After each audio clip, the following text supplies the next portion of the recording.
Hey, what's going on, guys? Biz here once again. So this is going to be episode 2 of the champion Essence Drain Contagion character of the Build Diary series. So before we get into it, I will do a map showcase. Real quick though, I am doing something really weird this league. It's something I've struggled with a little bit in the past, but this league it's like really bad. I'm playing like a million characters all at the same time, so I'm gonna give you guys a little bit of a sneak peek on currently what is in the pipeline and builds that you can expect to see. Stuff I haven't made videos on, and yeah, kind of like what other builds are currently in the works. So a permanent berserk onslaught Vol Smite champion that should be actually unkillable. A Rage Vortex Bladestorm Berserker, because I got a few items that just really the game wanted me to play it, so I played that character is already like 93 halfway through, I think, so I need to make a video for that character. And then also a character that I'm really excited about that I've been talking about for a while is the Precise Technique Slam Juggernaut that can run Vol Ground Slam, Earthquake, or Earth Shatter. I did get the Echoes of Creation helmet last night off Shaper, so I finally got that unique that I need. I still have yet to drop the boots from Exarch though. Those are not as mandatory. Those are mostly just quality of life and bossing, but you don't need it to start the build. So there's a lot of stuff that I'm playing all at the same time. So if you see like a video, next build diary come out and it's not the build that I was playing before, or it's not the one you were hoping for, don't worry about it. I'm juggling a lot right now on the builds, so just know that like if a random like the next episode that comes out doesn't mean I've abandoned this character right now. Just heads up. All right, so T16 Toxic Sewer, I'll do a map showcase and then we'll get into talking about it as per usual. So it's been very, very smooth. I am still on a I'm still on a 5-link, which does kind of suck. But to be honest, I've been actually really surprised with how comfortable it feels. Given that I am on a 5-link, I've not crafted my Delirium gloves yet either. So my Blight still sucks. I did just get a 21 Essence Drain, like literally right before recording this video. I did a Corrupt attempt and it hit. So I finally have a 21 Essence Drain, but my Blight is still level 20, and I'm still using a Vol Blight, which sucks because it's just eating souls from my Vol RF. But as you can see, it's absolutely smashing T16s.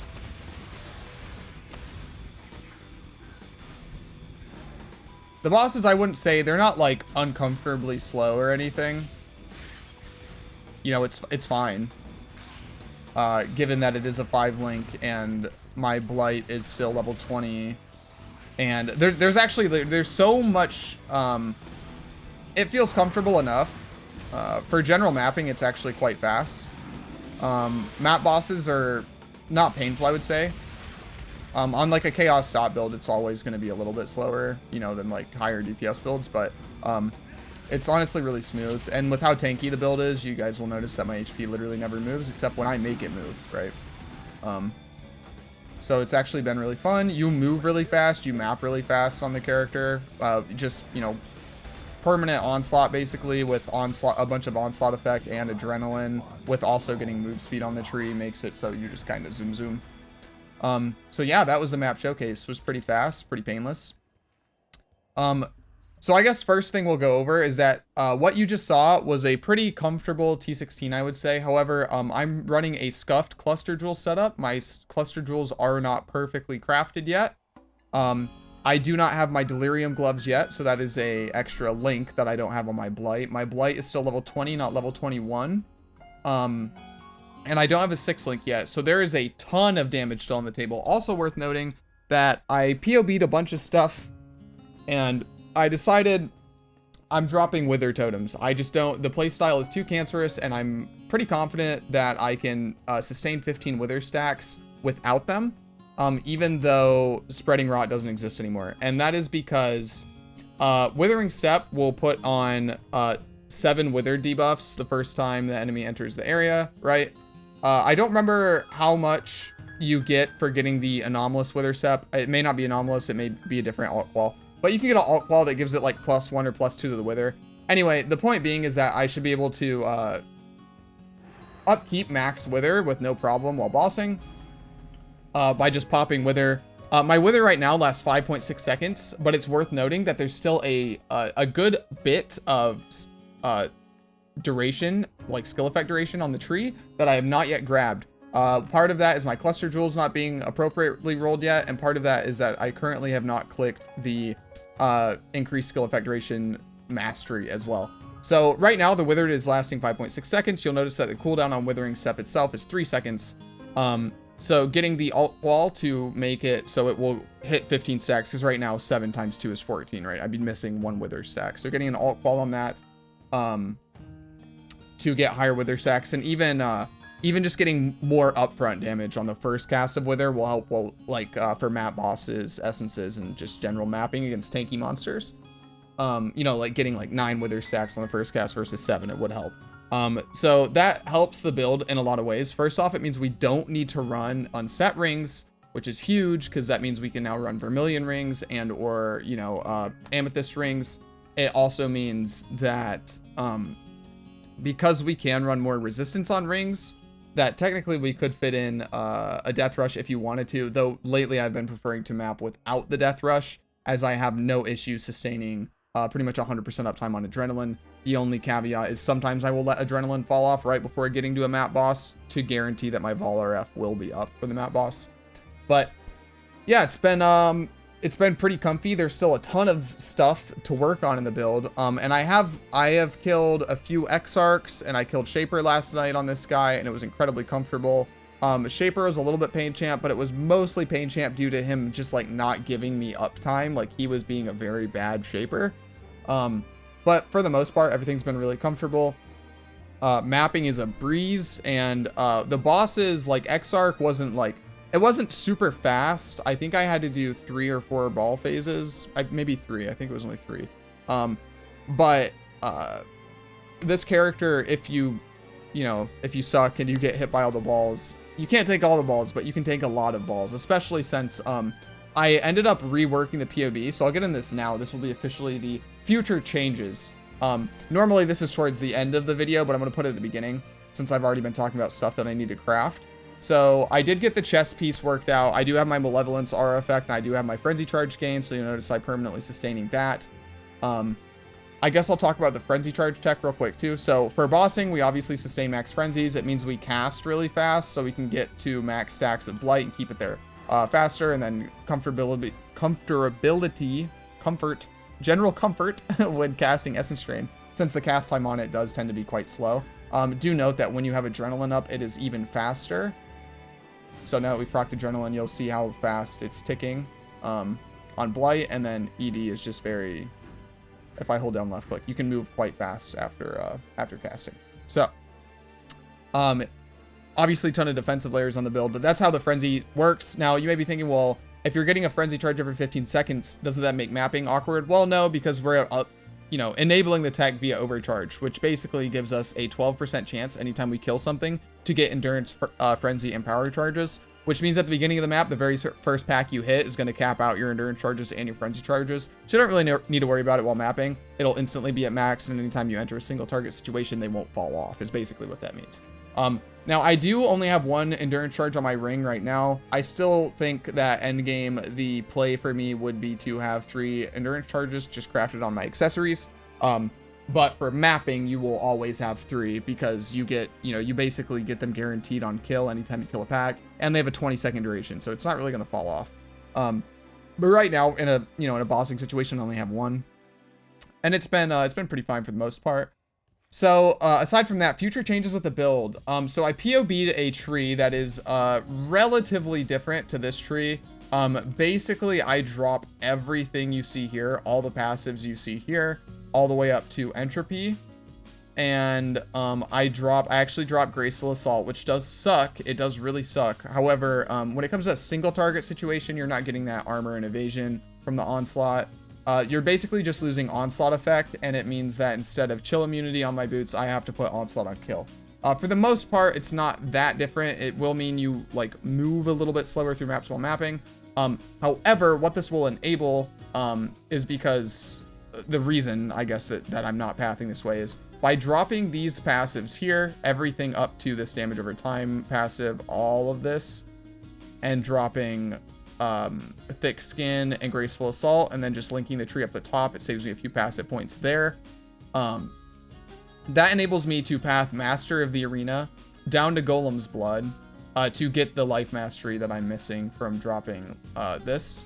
And awkwardly enough, I will just have to not take the plus 50 flat life. It's a little bit weird, but the POB is still fine due to what I'm about to explain. So you will basically drop all that. You'll path down to Golem's Blood to get that life and life regen, path over to Prismatic Skin and get a bunch of max res, and then path up to Heart of the Warrior. And you'll also be able to get Warrior's Blood for the life regen here, a bunch of extra life regen, and then a bunch of strength and life here as well. And then also, I path through the bottom side for these small passives on the Marauder start to get extra life regen. And what that does is picking up all of that will allow us to permanently run normal RF. Now, you basically break even. With RF up, you break even in terms of regen, assuming a level 20 Righteous Fire. Now, if you get one, either a wand or an amulet with +1 to all, you will actually be able to get one extra additional max res, and that will put you slightly positive. However, you break even, which is good enough. You just need to not be degenning, because Essence Strain will basically be healing us for about 1500 life per second per target it's on. So obviously, while mapping, you have like, whenever your Essence Strain is on stuff, you have basically Slayer Leech. If it's on at least 2 monsters, you're healing, well, better than Slayer Leech. If you have Essence Strain on 2 monsters, you know, right now I have 5.1k life. I'm healing 3k life a second. It's like 60% of my life a second. If something doesn't one-shot me, I'm not dying.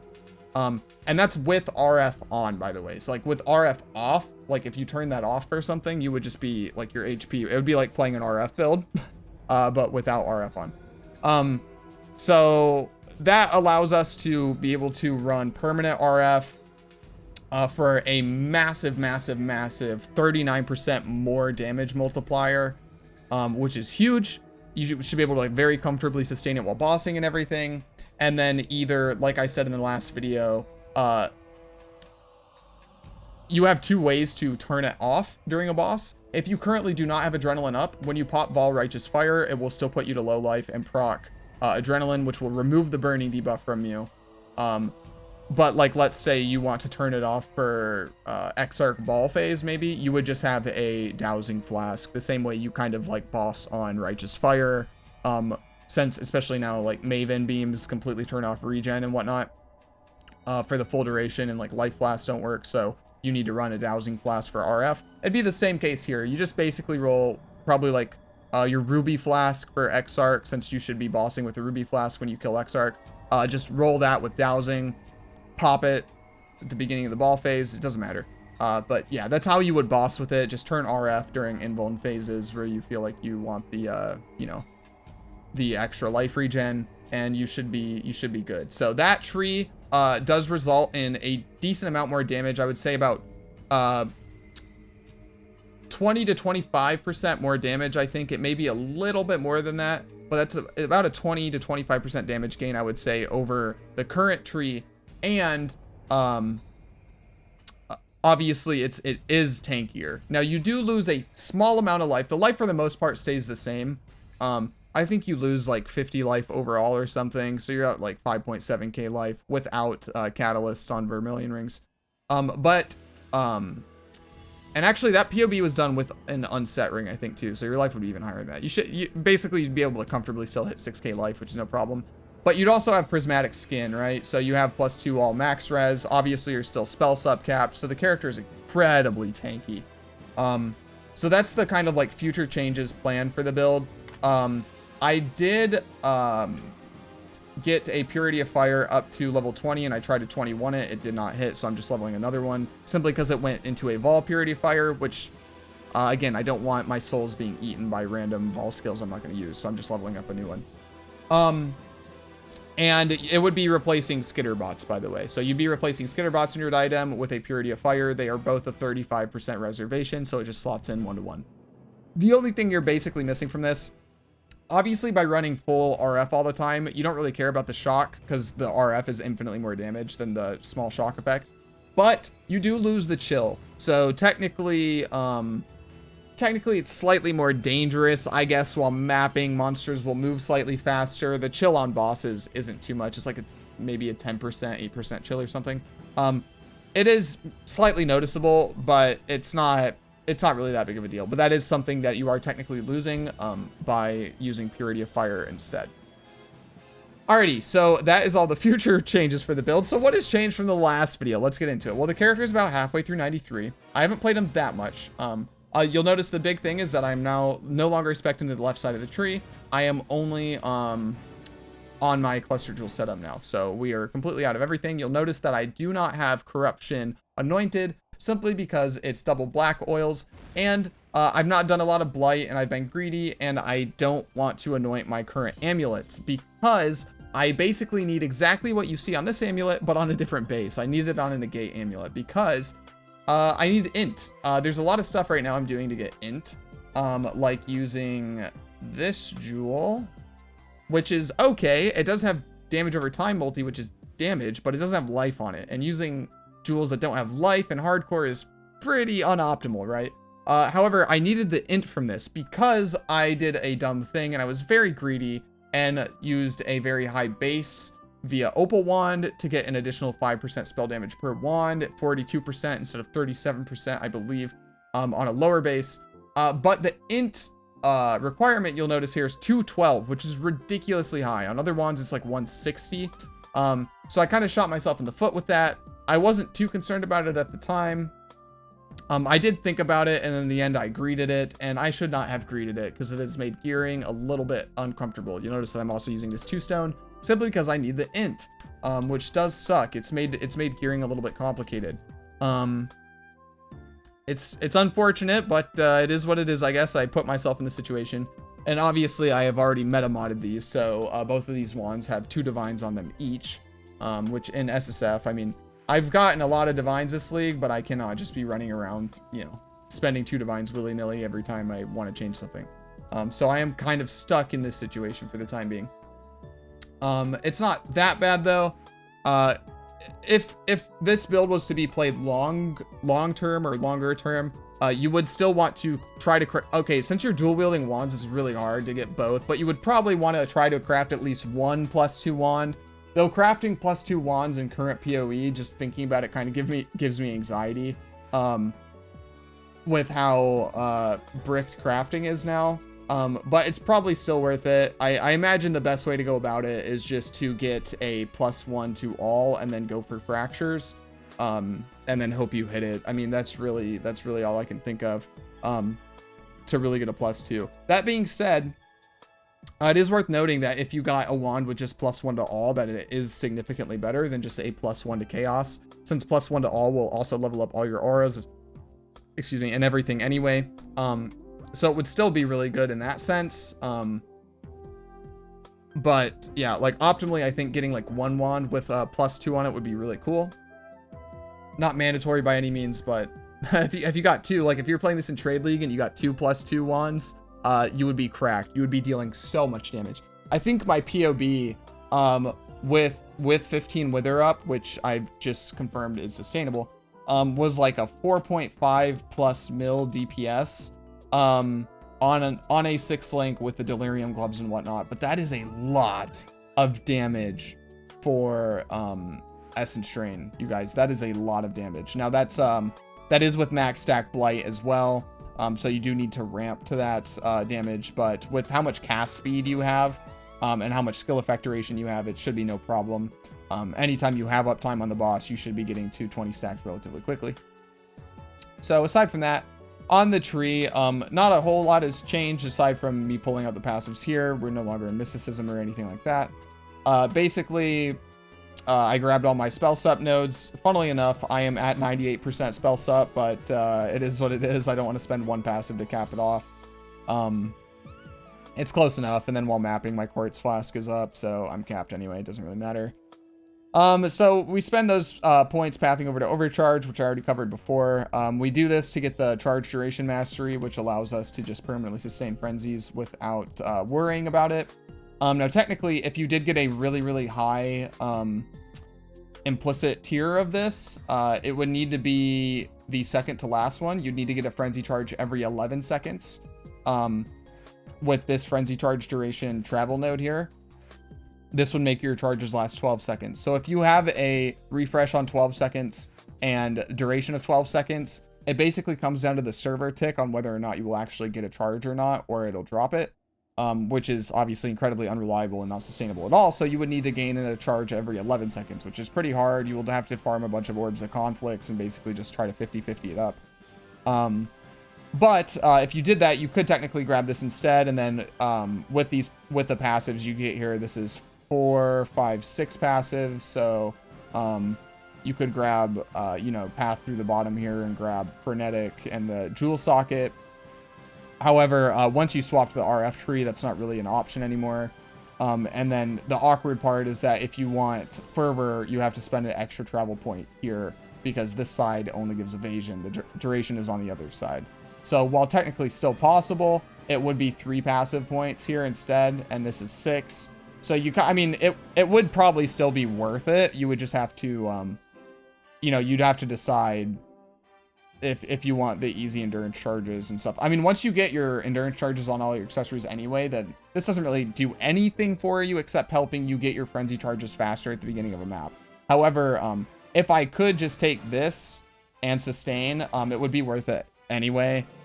It's obviously a lot more damage to have an additional frenzy charge. You get the extra cast speed as well, which is going to be really comfortable. But then you also get 3 passive points to spend elsewhere, which you can spend on, more life, more damage, more cast speed. There's a ton of things on the build. If you had more passive points, you could do. So it would be worth it, but that is going to be a relatively hard thing to do if you're not playing in Trade League or playing this build for like a few weeks, realistically. So I don't know if you'll see it on this character. Aside from that, like I said, just pathing for spell suppression nodes. I unticked the damage over time mastery simply due to needing passives to enable the frenzy charge tech, and that's basically it for the most part. I'm not sure when I will respec this tree into the RF one. The character would probably need to be around level 95 to 96, I believe.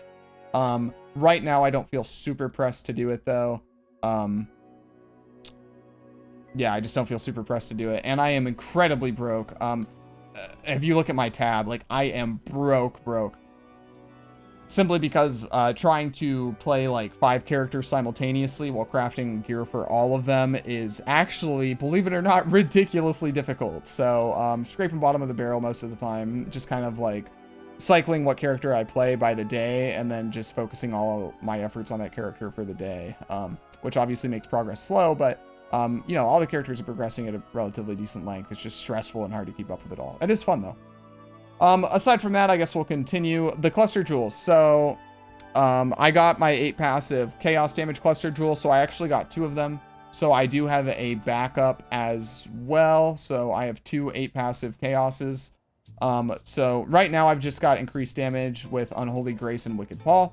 Obviously, I want a 3 passive. So Craft Exile told me that my best odds of getting a 3 passive for what I wanted was actually spamming Chaos Orbs. It said a 65% confidence rate was about 72 Chaos Orbs, which means if I throw about probably 150 Chaos Orbs at it, I should be guaranteed to get my 3 passives. I did spend about 5,000 to 6,000 Chaos Harvest essence, yellow essence, on trying to roll cluster jewels, and man, Harvest sucks for rolling cluster jewels now. I think it's still okay for mediums, but yeah, it sucks for larges, I'll tell you that.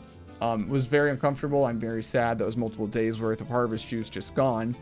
But yeah, so that's the current one. So when I said I have a scuffed cluster jewel set up, basically all the cluster jewels have like 1 or 2 things wrong with them. This one, obviously, I am missing a notable, which is a huge deal. That's an additional like it's an additional like 30% like chaos damage that I don't have, which is like a 5 to 6% damage increase for the build, at least for the final build. as my character is right now, it's probably more than a 5 to 6% damage increase. Anyway, moving on, I'm running a 5 passive increased damage over time. So in my POB, I have chaos damage over time. If you guys are curious of the difference, chaos damage over time medium clusters give you 12%, and these ones obviously give you 10%. Aside from that, they are mostly the same. You can still get flow of life, which is the most important one, which gives you life, damage over time, and regen. However, the other one that you can get is basically not brewed for potency. There's a better one. It's what's it called? Student of Decay, which gives chaos res. So you would have to run flow of life and Student of Decay, which is just, you know, damage over time and chaos res, which is just slightly worse than the chaos damage over time medium cluster, because the chaos damage over time medium cluster can give you flow of life, and I don't remember the name of it, but that other notable is chaos damage and skill effect duration, which is just slightly better since it will increase the window for wither to be for like wither uptime and blight uptime. We already very comfortably sustain max stacks for both of them, but you know, when you're put in a realistic situation where there's like downtime on a boss due to the boss teleporting away, dealing with mechanics, having to move, dodge stuff, whatever, I find that like any amount of extra duration you can get to guarantee as much uptime as possible is in the end going to be optimal. What it comes down to though is I've decided that I'm kind of okay with just running dot mediums as well, simply because getting the chaos res is still good. So kind of what you see over here is what I'd want, except they're reversed, right? They're wrong, they're backwards. So on this one I have flow of life but not Student of Decay, and on this one I have Student of Decay but not flow of life. So they both have 1/2 solved. Though this cluster jewel is very close to perfect in terms of what I would want. Obviously I'm not going to exalt this because only one of the notables is what I actually want. However, the small passive in an ideal world is what I want. And the way that I plan on crafting this is just throwing life harvest on it, simply because flow of life has less weighting than everything else. And by throwing on life harvest, I can basically increase my chances by a pretty good amount of getting both flow of life and the travel nodes giving me life regen per second, which isn't going to be a ton, right? But it is something. It's worth, you know, it's worth noting. It is something. So if I can get like some life regen or just chaos res is also good, flat life. There's a lot of good things you can get for the travel nodes. But if I were able to get a little bit of life regen on both of them, I think you can roll all the way up to like 0.3 or 0.25%. So two of them would be a 0.5% to 0.6% increase, which is about 50 to 70 life regen per second, assuming you don't have any life regen on your actual gear. Which I did not put in the POB simply to have a very good idea of how realistic it would be. If I get life regen on gear, that would be very good. That'd be very optimal. It means you'll more comfortably sustain. But I did the POB without any life regen on gear at all. But yeah, so if you were able to get like 0.25s or 0.3s, you'd be regenning like an extra 70 to 80 life, which would help add some comfort again to running the RF. Now, aside from that, you know, I already showed you guys all the notables on both of them. Brute for potency sucks. Get rid of it. But they're both 5 passives, which is decent. I do have a 6 passive chaos dot one, but it's 6 passive, so I didn't really want to waste resources on rolling it. Since again, the difference is very marginal between these two. And then these sockets that I have, this jewel is so good. This is probably worth divining if you played this long term. Since harvest rerolls are dead, to try to get max life on this, but that's obviously very min-maxy. But it's a chaos dot multi max rolled, dot multi max rolled, and then life. I am so happy with this jewel. We'll definitely exalt this jewel if I have some exalts laying around to try to get even more out of it, right? And then this jewel, it kind of sucks, right? It's some dot multi, no life or anything because I needed the interroll. And then this jewel that I have over here, it's just what I had on hand because I was completely out after spending everything last night trying to craft cluster jewels again. So I didn't have any resources, so I just grabbed a random jewel I had in my stash. That is 10% increased damage, which is like, whatever, but it's life, so more life there. And that is currently the setup on the passive tree. And that's pretty much everything. So that's the changes that will be coming to the passive tree, the changes I've made to the passive tree, and the cluster jewel setup. If you guys have any questions on that, feel free to ask me below. Now onto the gear. Obviously nothing's really changed with the wands. The wands are still the same. At least I don't know if I had already multi-modded them in the last video actually. So I guess I'll go over that. Because I don't think I did. Well, nothing changed. I multi-modded it and I put on chaos.multi on the suffix, and on the prefix I put increase chaos damage with skill effect duration. Same thing for this other wand, skill effect duration, chaos damage with chaos.multi. That's really all it is. You just vendor recipe +1 to chaos gems and then multi-mod. Really easy to make. The only way you're going to make this better is basically by getting a +2 wand and then multi-modding that. But that is significantly harder, especially with the current state of crafting. Getting +2 wands, like I said earlier, is giving me anxiety thinking about crafting it. Be a lot of work to do in SSF. This ring still the same. Life, fire, lightning res with an endurance charge crafted on there. And this ring again is mostly being used because I need the intelligence from it. I do have better rings with more res and stuff like that, but I do need int. On my chest piece, I've got fractured lightning res. I just picked it up like that. The spell sup roll really sucks, but again, I was very low on resources after blowing everything on rolling cluster jewels. So I stuck with this, and it just has to be enough for now. It's a decent life roll, a good amount of armor and evasion rolled on it via the prefixes, and then a crappy spell suppression roll. At least it's got an open prefix, so I can craft on Gravicious Craft with the Fizz Taken's ads, though. Yeah, so in the helmet, I mean, it's the same thing. I'm running a int strength unveil, which is actually good. I do have a resistance unveil as well, but I choose to use the strength intelligence unveil helmet diadem that I have instead to help with attributes. In the boots, this is just life, double res, and move speed. I'm positive I had these in the last video. And then my gloves here is +1 to socketed AoE gems to give +1 to the Blight. So right now it's level 24. As soon as I get a level 21 Blight, it will be a level 25. And basically these gloves are pretty good. It is effectively what I want, just with, like I said in the last video, with Delirium. However, Delirium essences have been so cruel to me. And this is honestly something I could craft in a day if I wanted to. It's just I've been procrastinating on it because sitting in T1 Strand for 12 hours farming essences is so boring. But yeah, that's how you do it. That's how you farm them. So I've just kind of been procrastinating on that. Though the hour of reckoning is rapidly approaching, since I'm going to need to do that anyway for the slam build too, because I need to get a bunch of Hysteria essences, I think, for Onslaught on chest. So it's coming. I'm gonna have to bite the bullet at some point and just spend 20 hours farming T1 strands. In my belt slot, I can't remember if I had this or not. It's I don't think so. It's T1 life, armor, good double res rolls, and then on the suffix, instead of the ES regen craft, I'm actually doing strength and int again because I need attributes. If I didn't need attributes, then this would be 150 ES regen when near a rare unique enemy. Not because we can't sustain ES, but basically for when you pop Vol Righteous Fire, so you can instantly cast Essence Drain. Because currently, when I use Vol Righteous Fire, my ES is too low for about the first half second to a second to actually use Essence Drain. So it's just to get rid of that kind of like clunky part, so you can instantly cast after using it.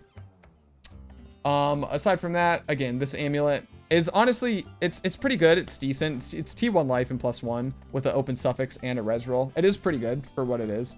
It's the wrong base, which is really, really unfortunate, but ultimately it is what it is. There's nothing I can really do about that, but to free up other things like my, like my belt suffix and, like this crappy jewel that I'm using, I need to change the base.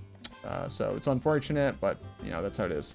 And then I need to craft basically these boots over again, except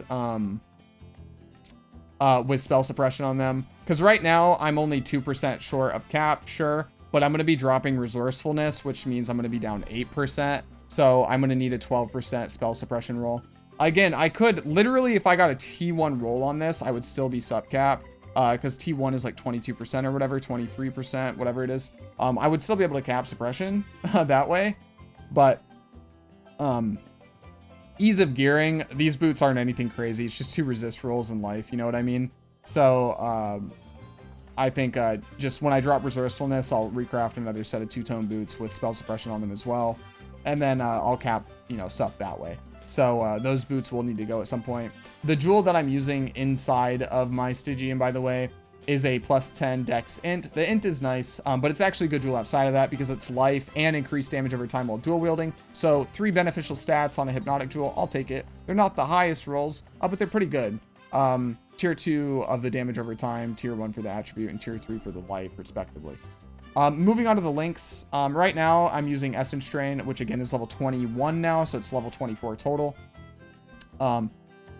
Essence Strain linked with Swift Affliction, Avoid Manipulation, Control Destruction, and Efficacy. My 6th link would be an Empower if I had one, but realistically it's Life Tap, which is a 19 or 20% more damage multiplier, so it's still a good amount of damage.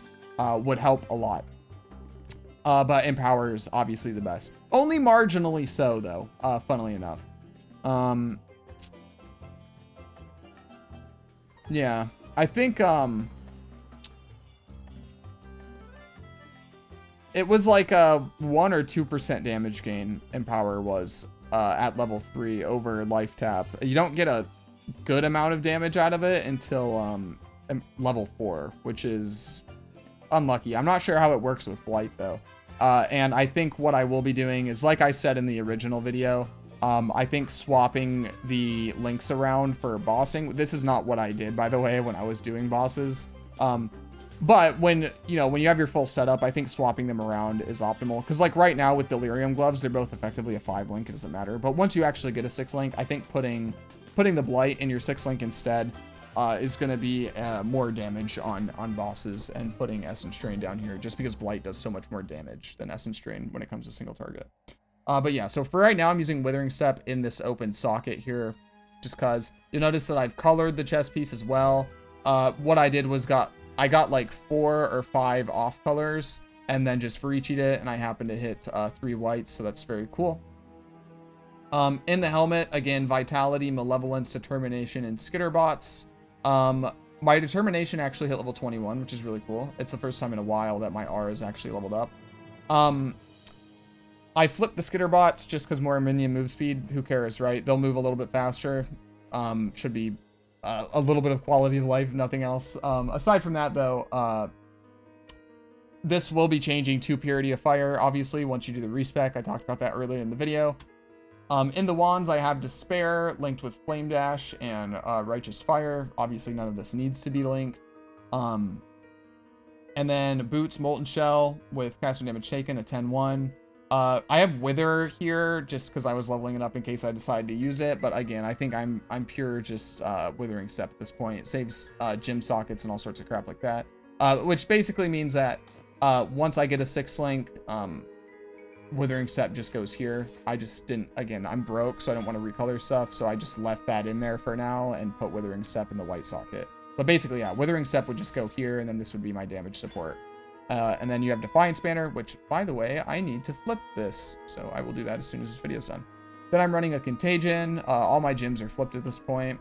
Running Contagion with Intensify and Area of Effect. I did not flip these in case I get a one of the lenses from Heist. I can't remember the support one that flips the supports. But if I get one of these as an alt qual, I talked about this in the last video, but if you get one of these as an alt qual, then you can get +1 radius to your Contagion. Not both of them though. It doesn't matter. You don't need both of them. Only one needs to get alt qual. So I think optimally what you could do endgame is get both your wands to 30%, put the Harvest Craft for increased AoE, get alt qual Intensify, and then Awakened Ink AoE, and that will give you +2 radius. But that's what you would need to do to get +2 radius. Outside of that, just it'll be +1 radius from getting a alt qual for Intensify, and then one Harvest Craft for increased AoE based on quality. That's how it works. You gotta kind of go through a lot to get another radius, but honestly, every +1 radius you get to Contagion really helps. I'm sure you guys notice if you played ED Contagion before, there's plenty of times where like you'll cast Contagion, it'll bounce around, and then it will be like a centimeter away from touching another monster's foot, and it just doesn't, it's just a little bit short, and it ends up not continuing the chain. So yeah, I think it would be worth it if you're playing in Trade League or you wanted to like really min-max. Absolutely. So that's everything there. There was a small change with the flasks, by the way. So basically, I changed my Quartz Flask now to regen life per second during Flask effect. This just helps with RF while running around. Again, not mandatory or anything like that. It really helps. You run on like burning ground or something like that, it'll make sure you don't chunk yourself. That's just in preparation for when I do the RF swap on the character. With that said, I believe that is everything for the character. I hope you guys enjoyed the update. The character has honestly been really fun. It feels really smooth. It's very comfortable. It feels quite strong. And yeah, I'm actually blown away by how good it's felt, to be honest. Still plenty of upgrades and progress to be made. Yeah, so far that's just my current thoughts on the build. It's just it feels really good to play, honestly. It may be boring. I know like Contagion is like a pretty divisive skill. Some people say it's really boring and some people love it. It's one of those things where you love it or you hate it. I think I love it. It's so satisfying getting like really long chains and you just watch it, you know, freak out, and then the next 3 screens are dead. Especially the really cool thing I've noticed with the new influences, there's so many monsters and maps now, especially if you go Grand Design and then also take Growing Hordes, and you get like 90% pack size plus in your maps or whatever. And with all the influence spawning in as well, you can just cast Essence Strain Contagion Walk and it just goes forever. Because Essence Strain Contagion scales exponentially with mob density. So the more you can juice your map, the faster you clear, ironically. Which just feels really, really good. So the more you invest into your maps and your Atlas for Essence Strain, it actually gets to scale off of that as well. So it's just a very fun skill to kind of build around, I think. The character is incredibly tanky, maps really fast. The damage is really comfortable with tons of room to grow damage wise. Yeah, I'm having a blast with the build. But I'm gonna end this video here. Thanks a bunch if you guys made it this far. I know my videos are always so long. If you want to come check this out, I will be streaming live directly after this video goes up over on Twitch. I'll be playing a mix of this, Rage Vortex Berserker, Vol Smite, Perma Champion, Earthquake Jug / Vol Ground Slam Jug. It's a zoo over there. There's so much stuff happening all the time. And then there's also the chance that halfway through stream, I'll close down the game and then POB another build that I start leveling just out of nowhere because I get an idea about something. But yeah, that's going to be it for this video. You feel free to check me out on Twitch afterwards. Please do throw me a subscribe if you like the content and be notified when I upload videos. Subscriptions do help. Helps me grow the channel, helps me know that I'm doing something good. And then feel free to leave me a like on the video as well. That helps the algorithm, helps me grow and see more potential viewers, right? And then, you know, if you feel like the video was bad, feel free to leave me a thumbs down with some constructive criticism if you deem me worthy in the comment section below.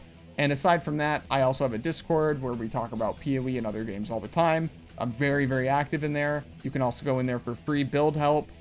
Though there have been a lot of people joining recently asking for help with like full softcore meme flicker builds, which is probably my fault because I did a flicker build this league, but I don't know anything about like 2K life, replica, Pharaoh's Fur, Oros, like 20 frenzy charge,